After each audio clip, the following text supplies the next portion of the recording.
mulai 1923 itu saya runut ke belakang, ternyata di tahun 1923, kemudian 24, 25 itu bahkan di bulan Agustus SIVB itu dibubarkan terlebih dahulu, Mas. Nah, untuk namanya sendiri karena sudah bergabung dari 3 perkumpulan besar, ya kan, otomatis harusnya berganti nama, Mas ya. Akan tapi tidak, literatur yang saya temukan itu tetap menggunakan nama SIVB, yaitu Surabaya Inlandse atau Indonesis Football Bond. Kita sudah dijajah dari berbagai bidang. Kita harusnya jangan sampai kalah di lapangan sepak bola. Toh kita sama-sama tidak menggunakan senjata. Surabaya itu terkenal akan kengeyelannya, Mas. Oleh sebab itu, ketika jargonnya Persebaya itu wani, ya itu harus diimplementasikan di dalam lapangan sepak bola.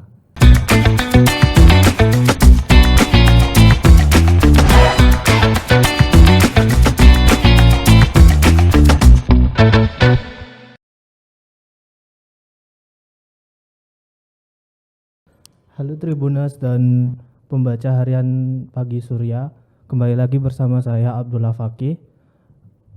Kali ini topik kita kali ini adalah mengenai Persebaya dan kita saat ini kedatangan Mas Ferry Widiatama. Halo Mas. Halo, Mas. Mas Ferry Widiatama ini adalah penulis buku tentang sejarah sepak bola di Surabaya.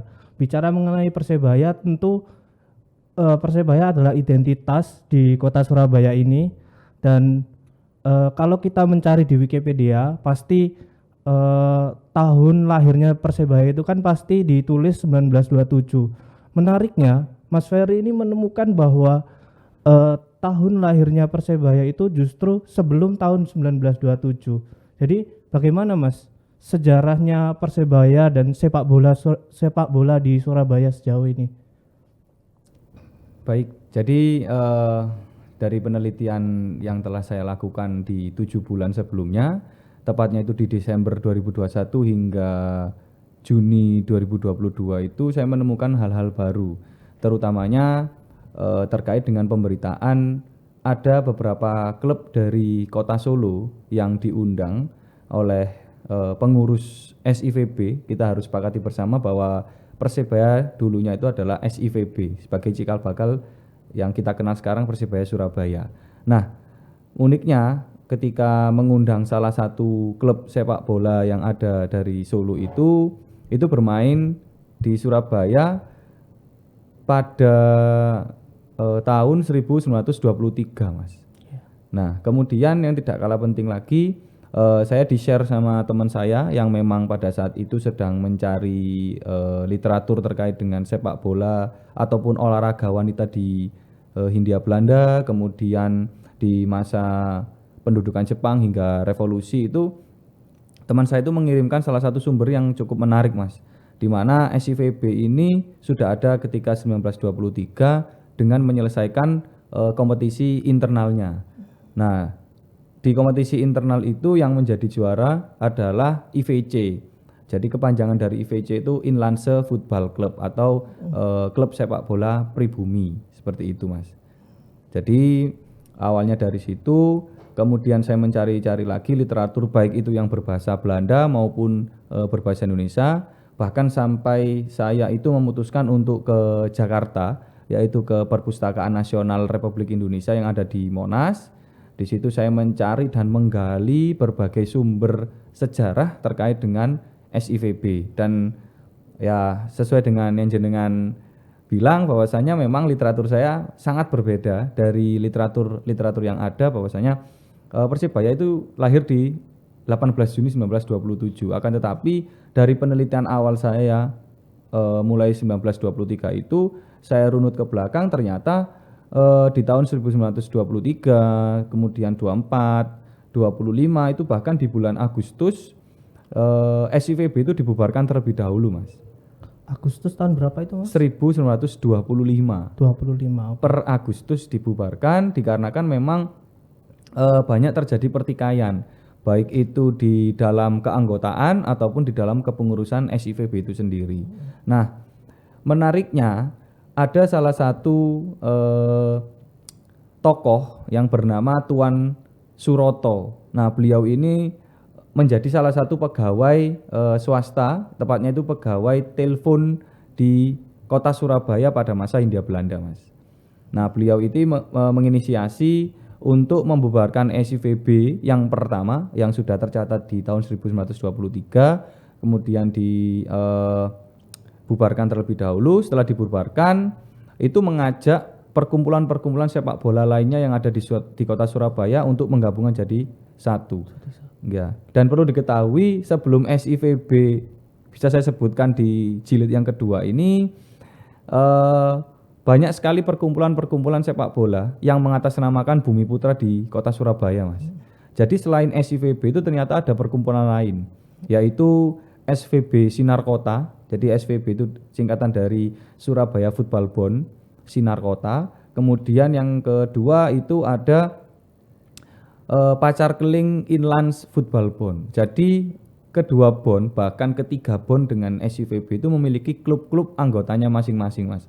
Jadi ketiga bond ini selain tiap tahun itu berganti kepengurusan, di tiap tahun juga mereka itu menyelenggarakan kompetisi internalnya masing-masing. Dan bahkan dari kompetisi internal tersebut itu banyak sekali pemain-pemain yang menurut saya bisa dikatakan mampu bersaing dengan klub-klub Belanda. Jadi awalnya seperti itu, Mas. Awalnya seperti itu. Iya. Berarti itu kan sebelum membentuk sebagai organisasi sepak bola, itu kan awalnya pasti ada pengenalan sepak bola dulu sebelumnya. Itu sejak tahun berapa catatan yang mungkin paling dahulu yang Masnya temukan tentang sepak bola itu di Surabaya? Catatan paling lama gitu, itu tahun berapa, Mas? Oke, baik. Jadi sebetulnya untuk buku SIVB ini atau Persibaya di tahun 1926 hingga 1942 ini bukan merupakan buku saya yang pertama ya, Mas. Jadi buku yang pertama itu saya mencoba menuliskan dan menelusuri sejarah Persis Solo, di mana Persis Solo itu awalnya bernama VVB, yaitu Vorstelandse Voetbal Bond. Untuk tugas akhir saya sih, Mas, sebenarnya di tahun 2015-2016 ketika masih mengampu sarjana 1 ya, strata 1 di Universitas Negeri Surabaya, terutamanya adalah pendidikan sejarah. Itu karena saya memang basicnya adalah atlet sepak bola, Mas. Jadi waktu itu saya mengambil bagaimana sih dinamika sepak bola di masa lampau, terutama di masa pemerintahan Belanda. Itu saya memutuskan untuk mencari di Persis Solo itu. Nah, kemudian berkembang ketika saya sudah bekerja di salah satu SMA swasta di Surabaya Selatan, yaitu SMA Kemala Bayangkari 1 Surabaya. Itu saya menuliskan dinamika sepak bola di Semarang dengan teman saya satu-satu profesi lah di SMA tersebut. Nah, kemudian kok saya memiliki andil yang bagaimana ya, punya tanggung jawab yang besar bahwasanya saya hidup di Surabaya, kenapa saya tidak menuliskan Surabaya? Nah, akhirnya saya memutuskan penelitian di Surabaya itu. Nah, untuk arsip ataupun literatur yang paling tua menjelaskan bagaimana sih perkembangan sepak bola atau awal mula sepak bola di masa Hindia Belanda itu, saya lihat dari 2 buku babon saya, Mas. Yang pertama itu buku Politik dan Sepak Bola di Jawa. Itu karyanya Ibu Sri Agustina Palupi. Kemudian yang kedua itu adalah Tionghoa Surabaya dalam sepak bola. Nah, menariknya Tionghoa Surabaya dalam sepak bola ini merupakan hasil penelitian dari dosen saya sendiri, Mas. Jadi beliaunya itu berasal dari UNER, kemudian menjadi salah satu dosen di UNESA pada saat itu. Pada saat itu juga saya tanya-tanya, yaitu bagus, silakan dilanjutkan. Saya memohon izin, Pak, saya mengutip dari beberapa buku-buku jenengan. Oh ya, silakan. Kemudian juga saya minta arsip-arsipnya, Mas. Arsip-arsipnya saya minta ya sebagai penambah wawasan saya dan juga literatur saya untuk semakin yakin bahwasanya sepak bola di Hindia Belanda itu sudah ada sejak 1893, Mas. 93. Nggih, 1893, tepatnya itu ada satu klub dari Batavia, kalau sekarang itu adalah Jakarta, bernama Rood-Wit. Rood-Wit itu bahasa Belanda, kalau di bahasa Indonesia kan artinya merah putih. Jadi warna kebesaran mereka adalah merah putih. Nah, baru 1 tahun kemudian kota Surabaya itu memiliki andil yang cukup besar sebagai pencipta sepak bola di Hindia Belanda, Mas. Di mana di tahun 1894 berdiri klub bernama Victoria yang didirikan oleh John Edgar. Jadi beliau itu adalah seorang guru penjas, Mas. Kalau tidak salah itu guru penjas yang memutuskan untuk menyebarluaskan sepak bola terutamanya di kota Surabaya. Seperti itu. Waktu itu tuh kan Indonesia itu masih belum merdeka ya Mas ya. Iya, betul. Penerimaan sepak bola di Surabaya itu seperti apa? Kan pasti ada kasta-kasta kan waktu itu kan masih Iya. ada orang Hindia Belanda, kemudian ada orang Tiongkok, ada orang Arab, kemudian ada orang Eropa juga. Waktu itu ada permasalahan nggak ketika sepak bola itu mulai dikenalkan di Surabaya, kemudian hingga akhirnya dipahami sampai ke akar rumput alias ke Bumi Putra. Ya, baik. Jadi dari hasil penelitian saya, Mas, mulai dari tahun 2015, 16 hingga detik ini, kita patut yakini bahwa pada masa Hindia Belanda itu ada segregasi, Mas. Ada pembagian kelompok masyarakat, di mana di Hindia Belanda itu terbagi atas 3 kelompok masyarakat, Mas. Ada stratifikasi sosialnya, yang paling tinggi atau yang nomor 1 itu adalah orang-orang Eropa, terutamanya adalah Belanda. Kemudian yang kedua itu ada Vreemde Oosterlingen, yaitu diisi oleh keturunan Arab dan juga Tionghoa yang ada di Hindia Belanda. Dan yang terakhir adalah kita, Mas, yaitu pribumi. Ya, tapi kan kalimat pribumi sudah digantikan per tahun 1998 dengan nama Bumi Putra. Jadi saya konotasinya lebih ke Bumi Putra karena memang sudah terdidik, Mas.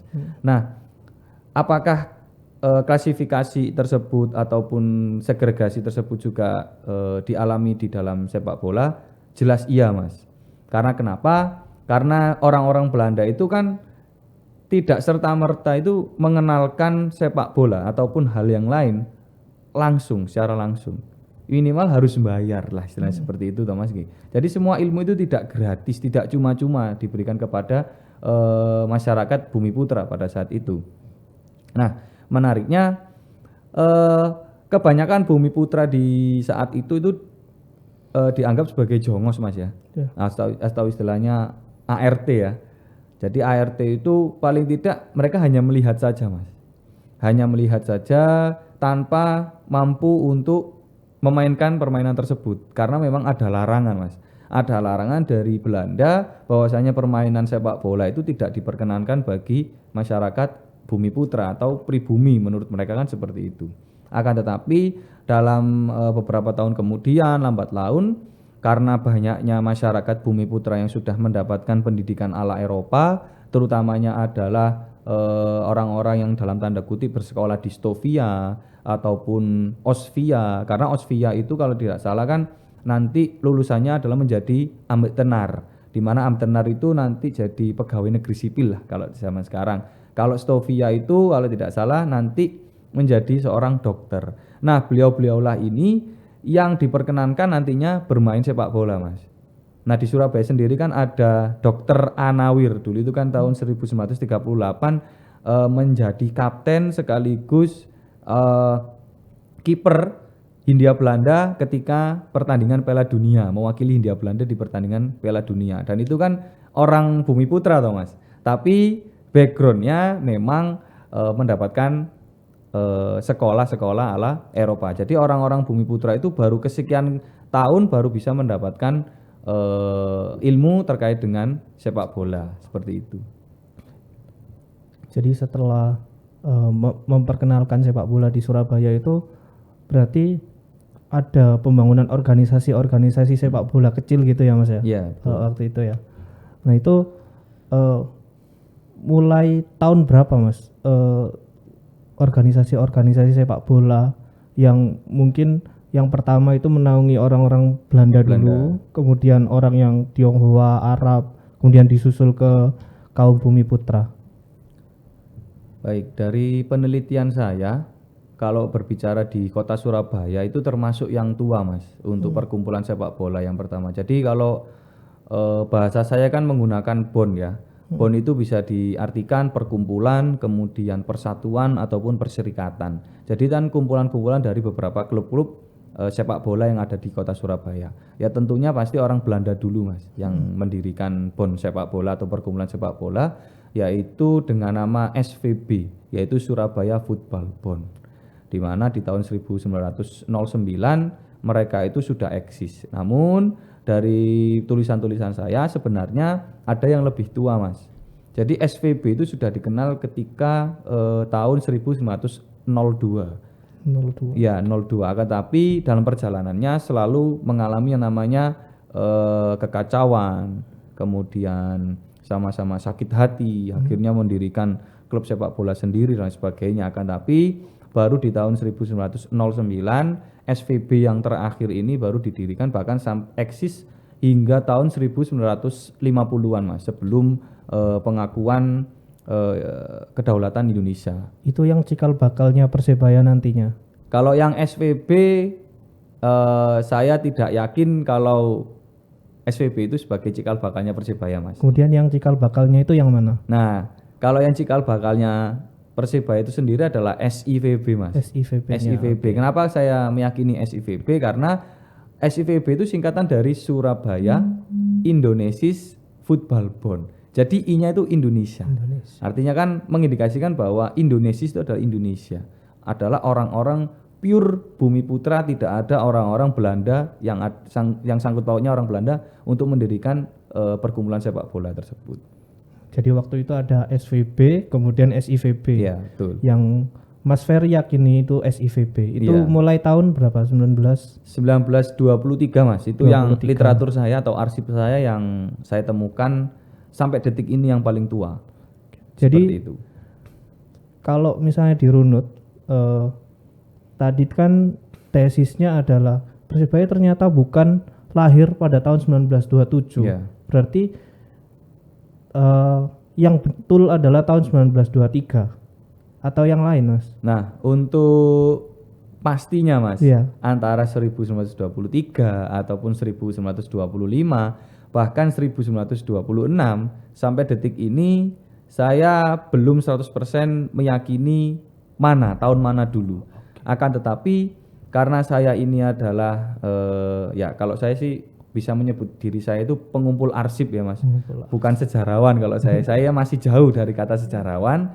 Ya dari arsip-arsip yang saya temukan memang yang paling tua adalah 1923. Akan tetapi di tahun 1923 ini SIVB yang bisa saya katakan jilid pertama itu harus dibubarkan per tahun 1925. Akan tetapi setelah dibubarkan akhirnya muncul yang Tuan Suroto tadi yang saya bahas di awal, itu mendirikan SIVB yang baru dengan menggabungkan perkumpulan-perkumpulan sepak bola yang baik ada di utara Surabaya maupun selatan digabungkan jadi satu. Oleh karenanya dari inisiasi Tuan Suroto tersebut akhirnya hanya mengganti ketuanya saja Mas. Ya, yang awalnya adalah Tuan Bakri kemudian menjadi Tuan Suroto sebagai Vorsitter atau ketua atau pemimpin dari SIVB.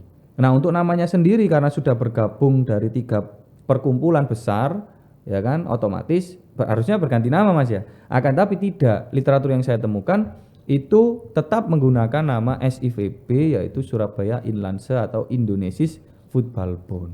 Nah, uniknya Mas, ketika saya mencari literatur ataupun surat kabar berbahasa Indonesia yang ada di Perpustakaan Nasional Republik Indonesia itu missing link-nya itu setelah November 1925 hingga tahun 1926 itu pihak Perpusnasnya tidak memiliki surat kabar terbitan Surabaya.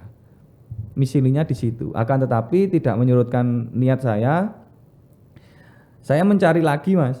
Saya kalau uniknya di koran-koran masa lalu, terutamanya yang membicarakan klub-klub sepak bola atau bon-bon sepak bola, itu selalu memberitakan 8 tahunnya klub tersebut ataupun 10 tahunnya klub tersebut. Nah, kalau saya runut di tahun 1927, Kalau 10 tahunnya logika harusnya 1937 Mas. Saya cari Mas surat kabar Panjebar Semangat, itu majalah Mas, majalahnya Dr. Sutomo. Itu tidak menyebutkan sama sekali bahwa ada pemberitaan ulang tahun yang ke-10 Persebaya atau SIVB. Nah, kemudian saya cari lagi di surat kabarnya Dr. Sutomo, yaitu Suara Umum, juga tidak ditemukan Mas. Akhirnya saya mengambil gambling ya istilahnya, 50-50% itu saya cari kajian yang lain. Artinya saya coba lihat literatur di bahasa Belanda Mas. Nah, di bahasa Belanda itu menyebutkan ada 3 surat kabar per Oktober 1936 itu menyebutkan bahwa ulang tahun SIVB yang ke-10 itu terjadi di bulan Oktober 1936.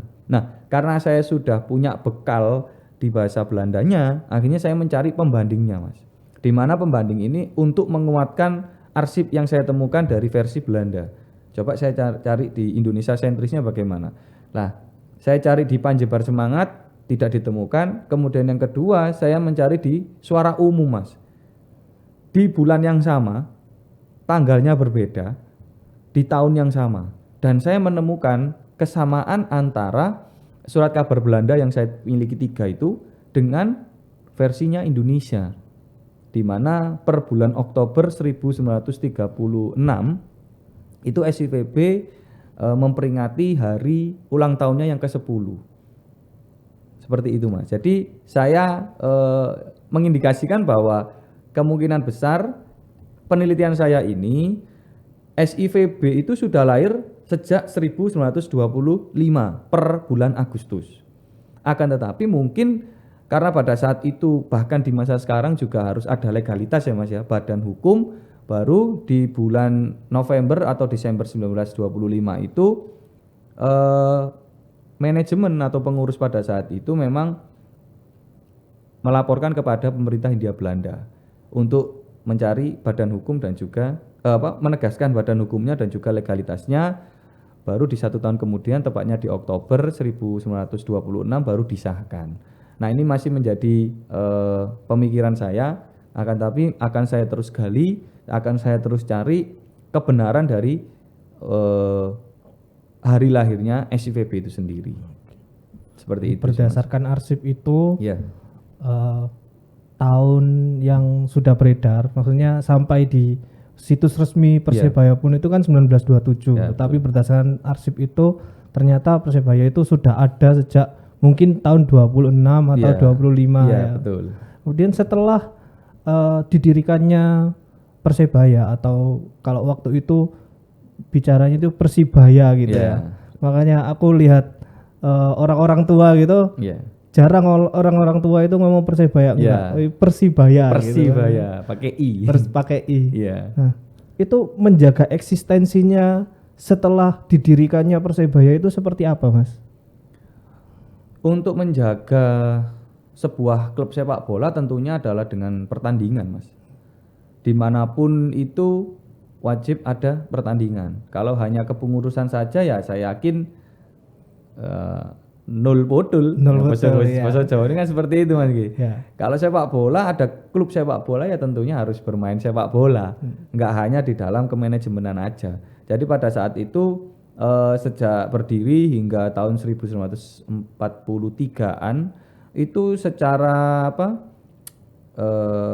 istilahnya itu setiap tahun itu ikut terus Mas. Ikut terus dalam arti apa? Ikut terus dalam keikutsertaan kompetisi PSSI. Jadi sejak PSSI berdiri, karena memang Persibaya ya juga salah satu pendiri PSSI, sehingga sudah kata harus ikut kompetisi PSSI itu sudah suatu kewajiban untuk diikuti. Per tahun 1930 hingga 1943 itu sering mengikuti kompetisi Steden Westrisden seperti itu Mas. Kalau di Surabaya itu mainnya di mana Mas?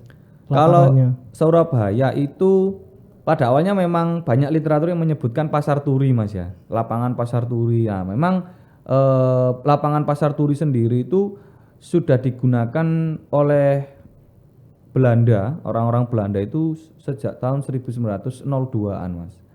Bahkan yang menarik Pasar Turi itu tidak hanya tempat lapangan sepak bola saja, ternyata di situ juga ada pangkalan militer, terutamanya adalah Angkatan Udara pada saat itu. Di mana literatur saya itu ketika berbahasa Belanda ya Mas, saya artikan itu lapangan Pasar Turi itu disebutkan sebagai lapangan udaranya TNI AU-nya Belanda atau Kenil pada saat itu ya. Kemudian saya cari-cari lagi ketika saya ke Perpustakaan Nasional, ternyata ada lapangan lagi Mas selain lapangan Pasar Turi yang digunakan oleh klubnya SIVB atau anggotanya SIVB maupun SIVB ya Mas. Pertama lapangan Pasar Turi, yang kedua itu lapangan Koblen Mas. Nah, lapangan Koblen ketika saya search di Google itu mengarahnya langsung ke penjara Koblen di tahun 1930. Nah, kemungkinan besar sebelum tahun 1930 Koblen ini digunakan sebagai lapangan sepak bola. Nah, baru beberapa tahun kemudian karena memang Surabaya ini belum memiliki sebuah gelanggang olahraga terutamanya lapangan sepak bola, akhirnya per tahun 1932 itu klub HBS itu menyewa lahan Mas, menyewa lahan kepada pemerintah Hindia Belanda terutamanya di kota Surabaya untuk dibuat stadion.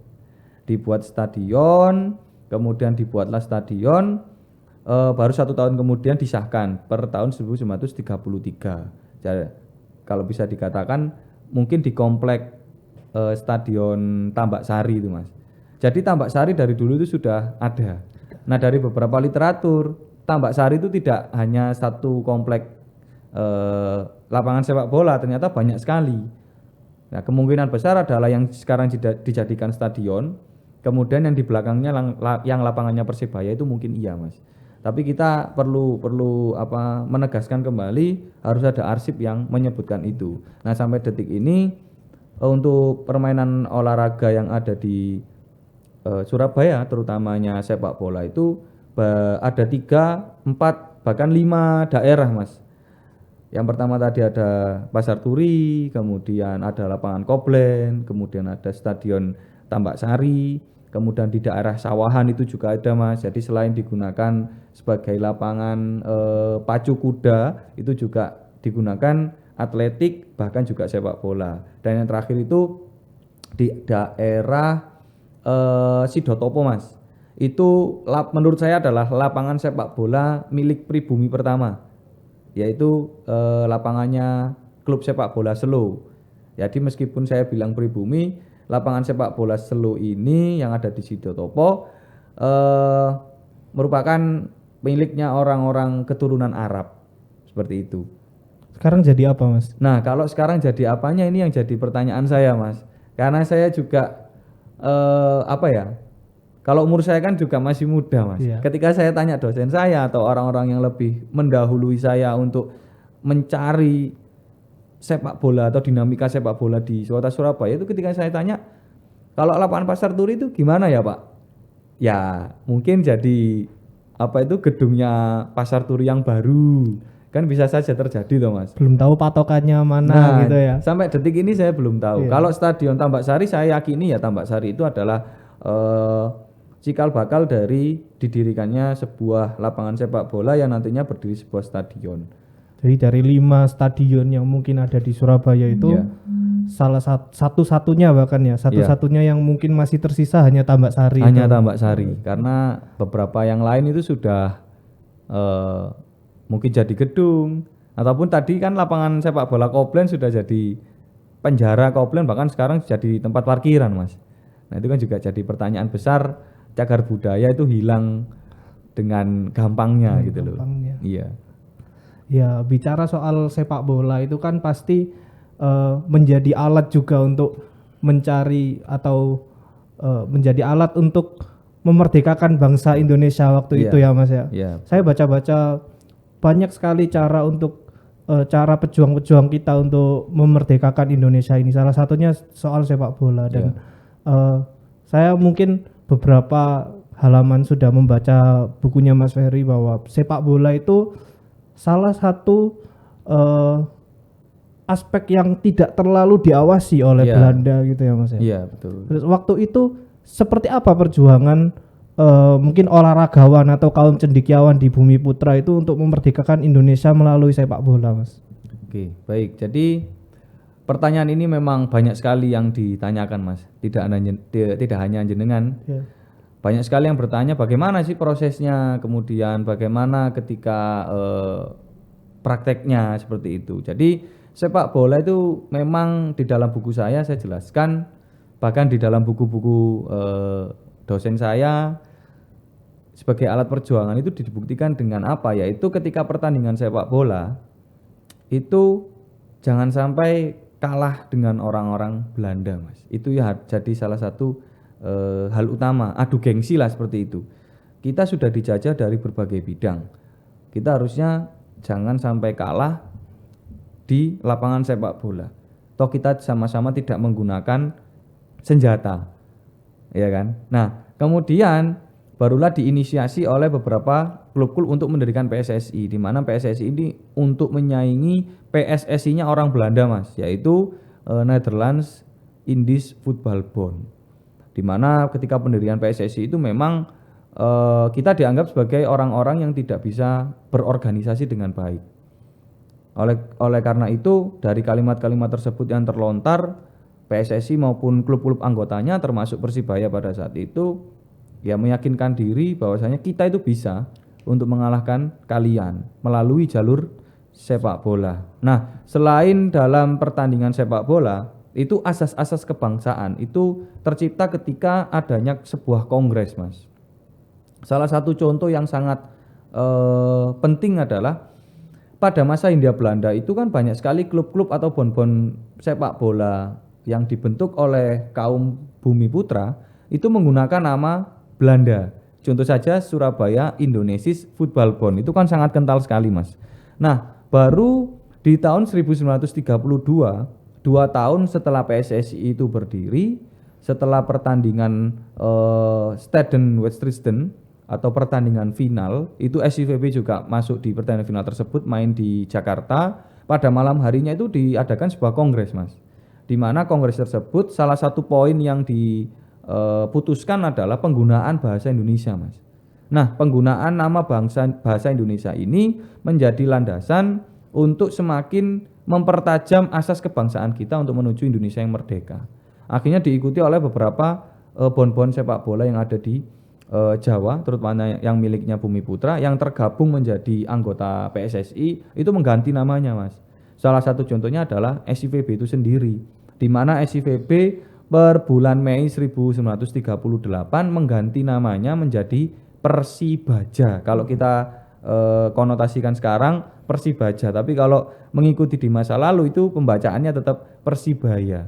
Secara tulisan Persibaja Ya, gitu ya. secara tulisan memang Persibaja, tapi kalau dalam di masa sekarang itu Persibaya. Nah, Persibaja sendiri itu singkatan dari Persatuan Sepak Raga Indonesia Surabaya. Sehingga semakin mempertegas bahwa klub sepak bola itu bisa menjadi alat penting untuk mengalahkan orang-orang Belanda. Kemudian yang tidak kalah penting, Mas, ketika saya mencari atau memiliki arsip ya dari dosen saya pinjam itu ada beberapa seruan PSSI bahwasanya ketika bertanding melawan orang-orang Belanda, baik itu klub anggotanya ataupun melawan bon sepak bolanya, yaitu SVB ya, Mas ya, orang Belanda, jangan sampai kalah, Mas. Jangan sampai kalah, kalau perlu kita sampai titik darah penghabisan. Karena gengsi, Mas. Masa di berbagai bidang kita sudah kalah, di sepak bola juga kalah. Dan itu tercipta di beberapa pertandingan, Mas. Bahkan kalau bisa dibilang meskipun kita harus secara skor kalah, tapi paling tidak kita bisa membobol 1 atau 2 bahkan 3 gol ke gawang SVB. Sehingga mengindikasikan bahwa 1 sampai 3 gol tersebut ya kita bisa loh mengalahkan mereka. Hanya saja memang perlu giat berlatih. Harus perlu istilahnya harus benar-benar ngeyel. Nah, itu kan sampai sekarang pun yang menjadi menarik ketika mengulik sejarah adalah Surabaya itu terkenal akan kengeyelannya, Mas. Oleh sebab itu, ketika jargonnya Persibaya itu wani, ya Itu harus diimplementasikan di dalam lapangan sepak bola. Dan itu yang wajib ditekankan oleh pemain. Kalau kamu mainnya kelemar-kelemar, Mas Yoko niku wong Surabaya, ataupun kamu pemain luar negeri yang sudah dibayar oleh jerih payahnya manajemen maupun supporter, ya harusnya kamu harus ngeyel itu, Mas. Kalau nggak ngeyel, mending dikeluarkan aja. Jadi jargon-jargon itu memang sejak lama sudah ada, Mas.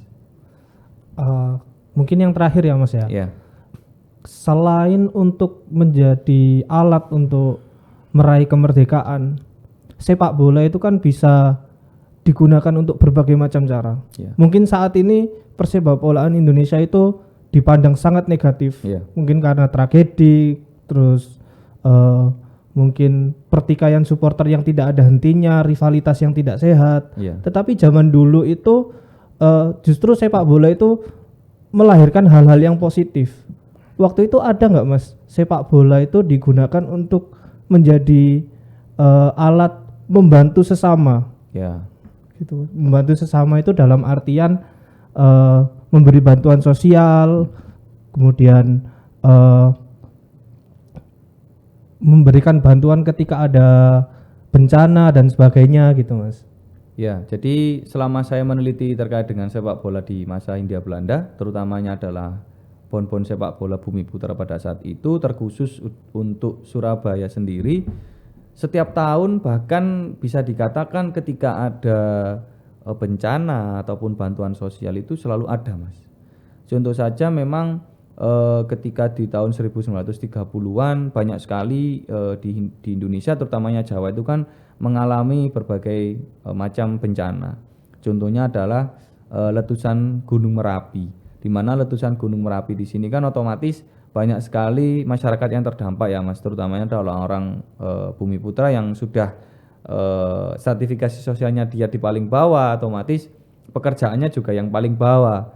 Oleh sebab itu sepak bola juga bisa digunakan ya untuk membantu orang-orang yang terdampak dari bencana tersebut. Semisal ada pertandingan sepak bola antara Persibaya melawan klub anggotanya sendiri, tapi nanti di papan iklannya dijelaskan bahwa pertandingan untuk membantu kaum pengangguran ataupun membantu kaum yang terdampak letusan Gunung Merapi, itu banyak sekali dijelaskan Mas. Bahkan 100% penghasilan dari tiket ataupun ketika nanti di dalam sepak bola itu juga ada judi Mas.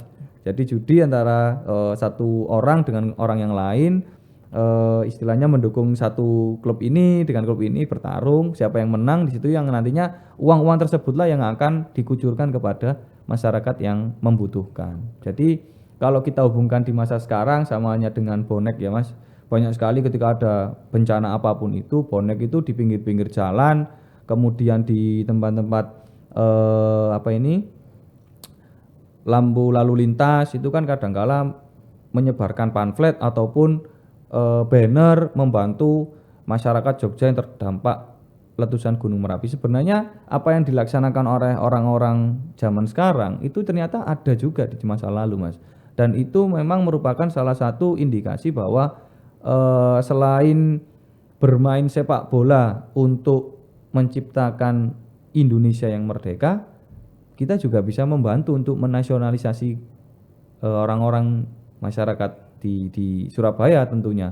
Jadi sepak bola itu kalau hanya maknanya menang dan kalah ya, itu akan tidak berarti Mas. Itu akan selesai di dalam lapangan. Tapi kalau misalkan di dalam sepak bola kita bisa membantu ke sesama, ya saya rasa sepak bola tidak akan pernah mati.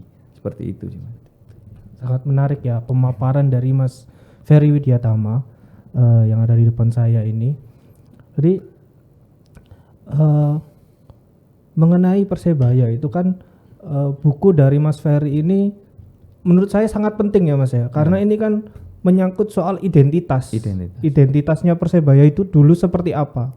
Kita itu juga pernah tahu kan dulu Persebaya ada mungkin cloningannya di waktu zaman kegelapan waktu itu. Betul. Nah, buku-buku seperti yang ditulis oleh Mas Ferry ini mungkin bisa jadi acuan ke depannya.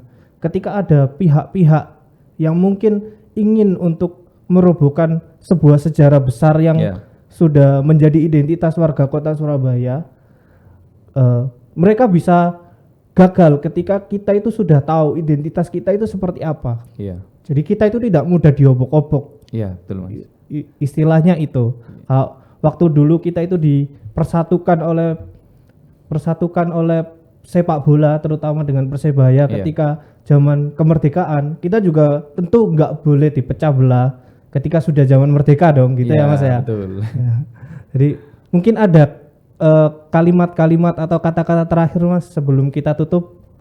Baik, sebenarnya nggak terlalu banyak ya Mas, karena saya adalah seorang guru, seorang pendidik. Ini merupakan salah satu tanggung jawab saya, di mana untuk menggelorakan literasi, baik itu literasi tentang sejarah ataupun tentang sepak bola. Artinya selalu di buku-buku saya, baik yang membeli ataupun yang saya berikan, terutamanya ke orang-orang yang sudah kenal saya, selalu saya berikan hashtag Wani Moco Mas. Kenapa itu Mas? Kenapa seperti itu? Karena negara kita ini dianggap sebagai negara yang minim literasi. Minim literasi. Kadangkala ada omongan dari luar seperti ini tentang Persebaya, seperti ini. Tapi ketika ditanya mana arsipnya, tidak tahu. Nah, artinya saya ingin memberikan wawasan,